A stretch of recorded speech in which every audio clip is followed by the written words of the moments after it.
Olá, tudo bem? Eu sou Cláudio Pires e nós estamos começando mais uma edição do Decorcast. E hoje eu tenho a alegria de receber comigo aqui a Ângela para falar um pouco sobre a Anteprojeto. Seja muito bem-vinda, obrigado pelo teu tempo, pela disponibilidade de estar conosco.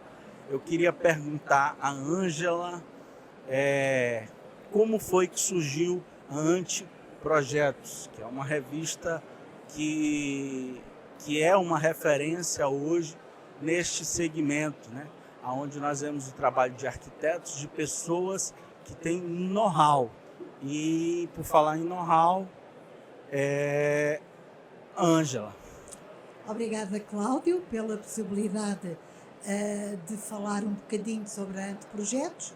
A Anteprojetos já tem 30 anos, já não é propriamente uma revista jovenzinha, já está a entrar na idade adulta e foi difícil de início porque toda a revista Anteprojetos é feita, todos os conteúdos a nível editorial são os arquitetos que fornecem ao dar os dados dos projetos que eles estão a desenvolver. A revista não tem jornalistas. A revista, de facto, surge de uma necessidade do mercado de conhecer as novas obras e dos arquitetos conhecerem também o que está a surgir em matéria de materiais, equipamentos e serviços no mercado. Quando o arquiteto acaba o seu curso, ele necessita de uma série de informações para poder desenvolver o melhor projeto para o seu cliente. E ele baseia-se exatamente no contributo da Anteprojetos ao promover os produtos, materiais e serviços anunciantes ao mercado. Por outro lado, as empresas do mercado de materiais, produtos e serviços ficam a ter conhecimento antecipado dos projetos que vão nascer mais tarde, porque a divulgação da informação é ainda em anteprojeto. E é, de facto, esta simbiose de troca de informação entre a oferta e a procura que dinamiza o mercado e que faz com que a Anteprojetos tenha passado por várias crises na construção e sobreviva ao longo destes 30 anos, sendo sempre uma referência no mercado. Perfeito.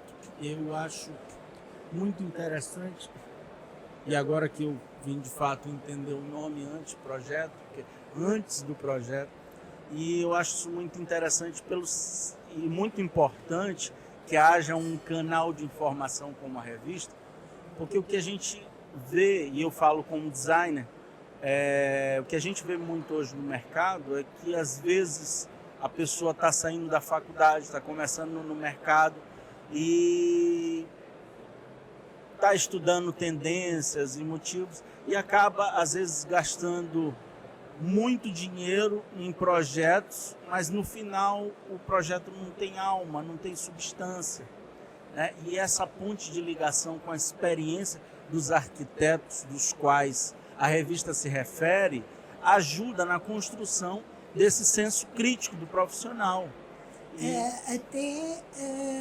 Ajudamos também, muitas vezes, os próprios jovens a encontrarem ateliês de renome para estagiarem. Porque o arquiteto, quando se forma de facto, precisa do estágio, não é? E quer sempre fazer o estágio nos melhores ateliês para ganhar know-how. E a Anteprojetos também ajuda aí. Por isso é que eu digo, a revista acabou por fazer ligações, criar pontes neste setor. No setor da arquitetura, da engenharia, da construção, do design, que é extremamente importante porque, ao fim e ao cabo, se nós pensarmos bem, as cidades acabam por ser museus a céu aberto. É uma cultura acessível a todos. porque cada traço do arquiteto, em cada edifício que ele desenha, vai ficar para a história. As cidades também vivem muito desse urbanismo, dessa construção arquitetónica, que ao fim e ao cabo o cidadão comum acaba por beber todos os dias, quando sai de casa para trabalhar, para estudar, quando regressa às suas próprias viagens, acabam por ser também uma viagem na história da arquitetura. Porque esses projetos são projetos com assinatura. E o arquiteto tem esse olho clínico para, quando está numa cidade, olhar para os traços dos projetos. Eles são artistas. E são artistas com alma. E, de facto, há que entender esse lado.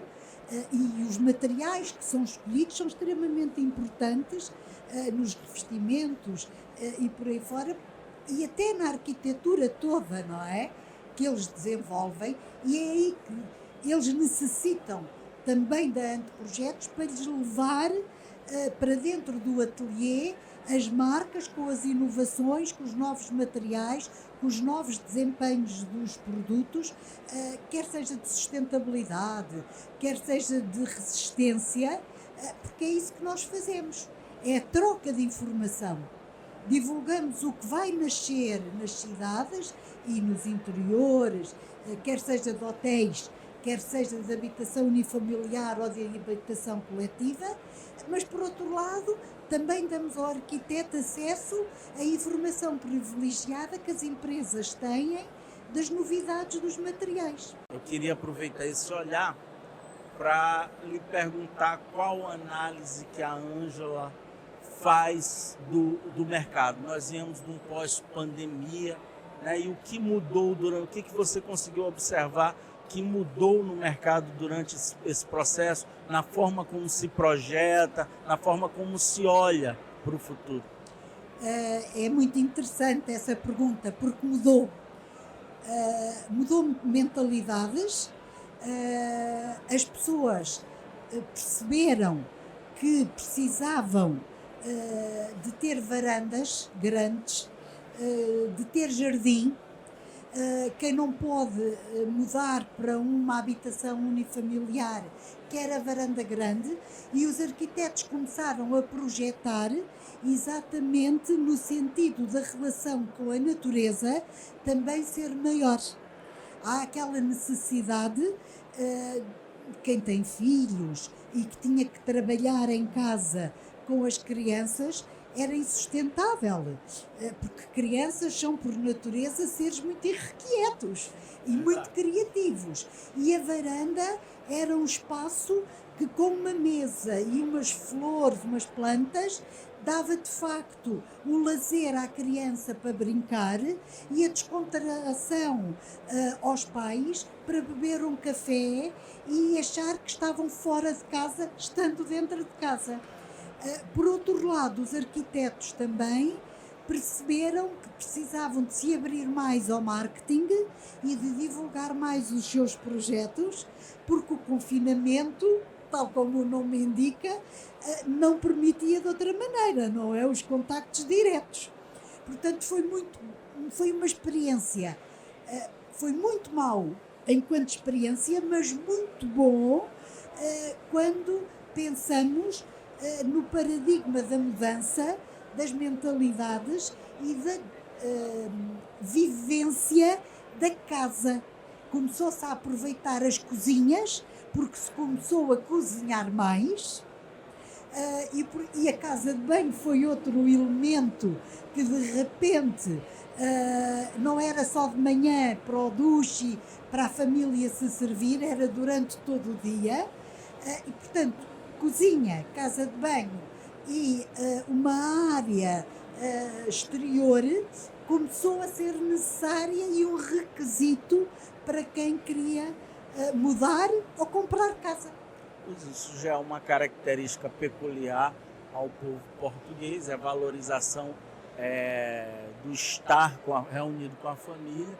E nesse momento, quando pegando a análise que você fez brilhantemente, é muito importante essa capacidade da gente aprender com aquilo que a diversidade proporcionou, né? E se reinventar na produção de espaços que atendam agora essas novas demandas. Até mesmo porque a gente descobriu também que é incontornável a presença no mercado digital, que as empresas, os arquitetos, por assim dizer, precisam a cada dia que passa estabelecerem essa comunicação, que antes a propaganda ela era feita unilateralmente.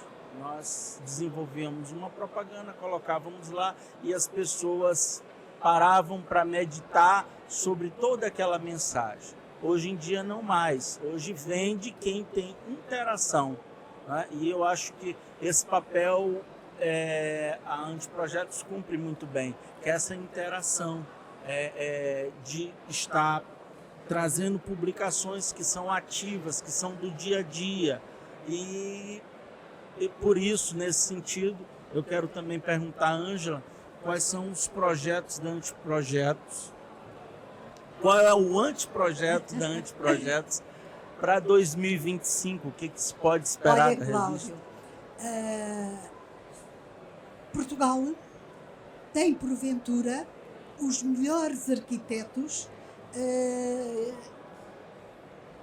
assim, a quantidade de arquitetos premiados internacionalmente que Portugal tem em relação à sua dimensão é de facto enorme.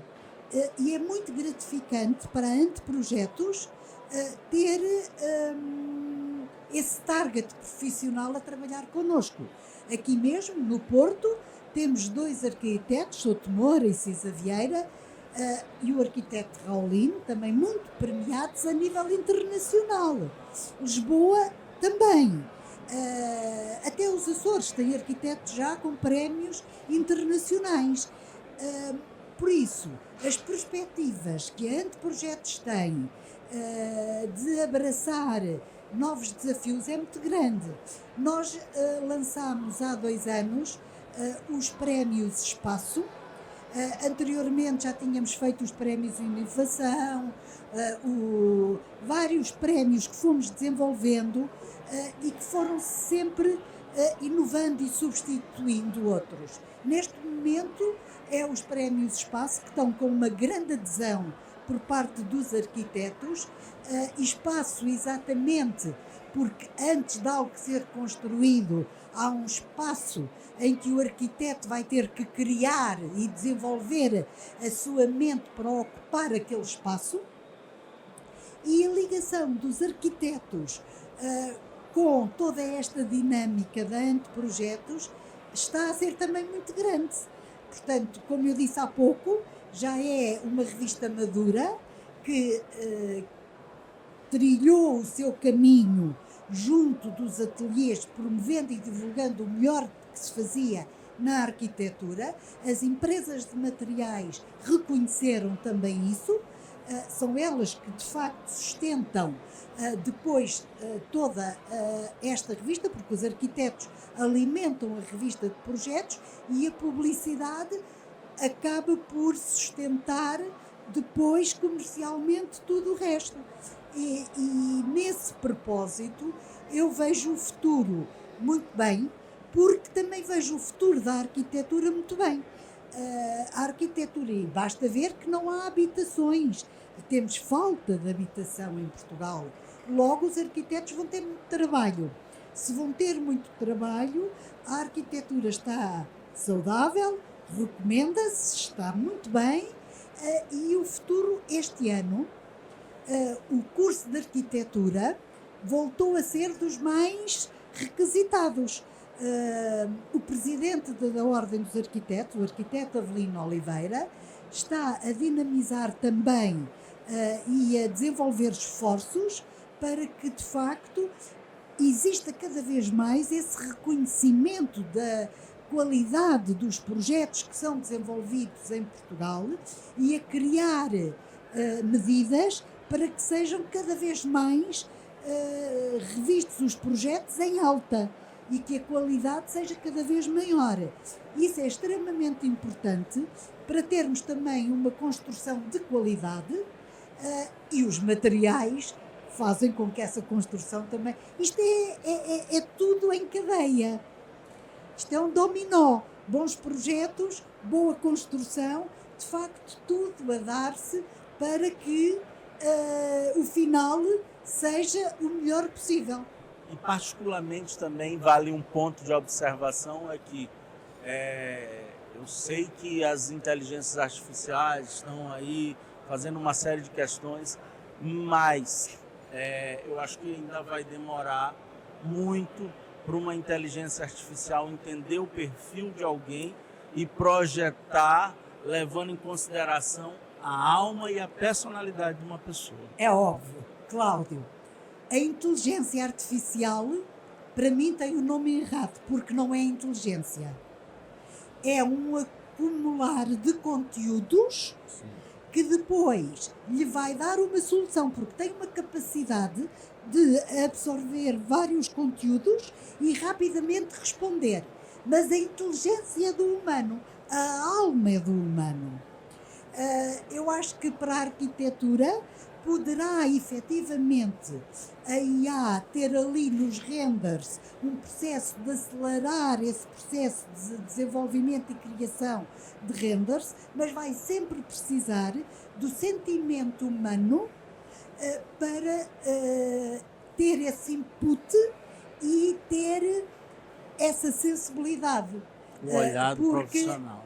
Exatamente. O lado emocional só o humano é que tem. A inteligência artificial dita como é hoje chamada, não é? Tem de facto uma panóplia enorme de informação acumulada que pode responder à solicitação do arquiteto de uma maneira rápida, mas terá sempre por trás que ter a parte emocional do arquiteto que vai complementar e fechar de facto, que é uma coisa que a máquina não tem o sentimento. É verdade. Eu acho que no futuro vai deixar de ser inteligência artificial. É verdade. Vai ter outro nome qualquer, porque inteligência artificial não conecta, não tem sentimento, não tem verdade. alma. A alma é nossa. É verdade. E assim, imagina que tem muita gente que está começando, saindo da faculdade e está indeciso em que rumo tomar na sua carreira.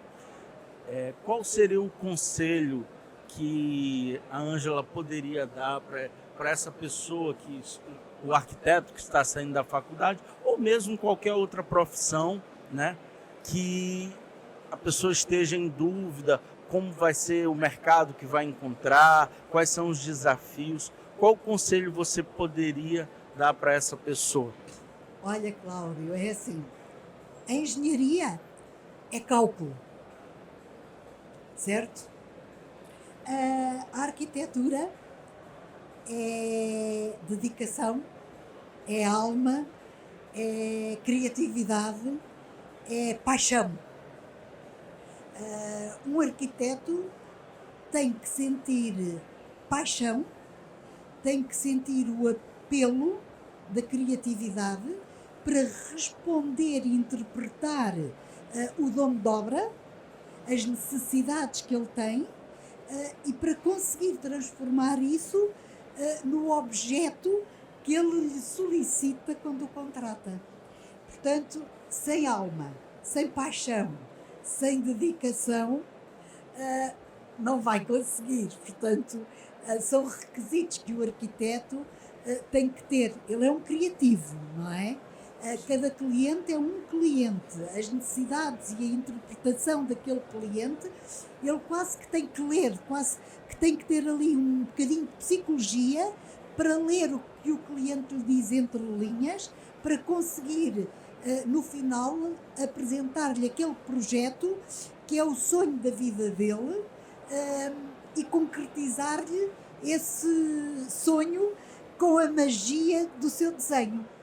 É isso, é isso. E eu posso falar também, concordo em gênero, número e grau, porque como designer eu sou e trabalho com designer gráfico e editorial há mais de 20 anos, e na minha carreira trabalhei em Brasil, Portugal, Angola, vários lugares no mundo, já tenho identidades visuais em várias partes. Eu sei da importância, isso tanto para o design quanto para o arquiteto, do que é se ter uma cultura visual, porque a gente trabalha com diversos tipos de segmento. Então, é diferente de uma pessoa que trabalha somente em um campo de atuação, que ela domina aquele campo de atuação, é um médico, então tudo que está relacionado à saúde, você tem. O designer, bem como o arquiteto, ele precisa ter uma cultura visual muito alargada, porque ele precisa e ele trabalha para todos os tipos de segmentos. Então, uma vez trabalhando com a saúde, eu vou projetar para a saúde. Agora existem os meandros da saúde que eu preciso conhecer. Eu vou projetar para a educação. Existem os meandros da educação, existe todo um universo. Então, nós precisamos absorver, né, uma visão, um olhar crítico sobre diversos segmentos. Isso só é possível através de cultura visual. E no que diz respeito à cultura visual, a Anteprojetos faz um trabalho muito bom, porque ela é uma construtora de pontes, por assim dizer, e isso só tem a acrescentar ao mercado. Mercado que não é fácil, mercado que de fato é um mercado difícil, mas que é recompensante. E cada erro, cada falha não quer dizer uma derrota, porque nós somos aperfeiçoados, né, nos nossos desafios, tanto quando erramos quanto quando acertamos. Eu diria até que aprendemos até mais quando erramos do que quando acertamos, porque quando acertamos, pronto, já acertamos. E quando erramos, aquilo dali nos leva a refletir sobre o que foi que aconteceu. E assim, queria fazer uma pergunta agora pessoal para a Ângela. Então, na sua carreira, se você pudesse entrar numa máquina do tempo e com toda a experiência que você tem hoje, né, nessa carreira bem sucedida, com todo o expertise que foi acumulado durante os anos, pudesse voltar lá atrás, no começo da sua carreira, o que a Ângela de hoje poderia dizer em termos de conselho? Que conselho você daria para a Ângela de ontem, do começo? Olha, Cláudio, o conselho que eu daria, gostando tanto daquilo que eu faço, era exatamente: faz o que fizeste, porque tudo o que eu fiz foi com muita alma.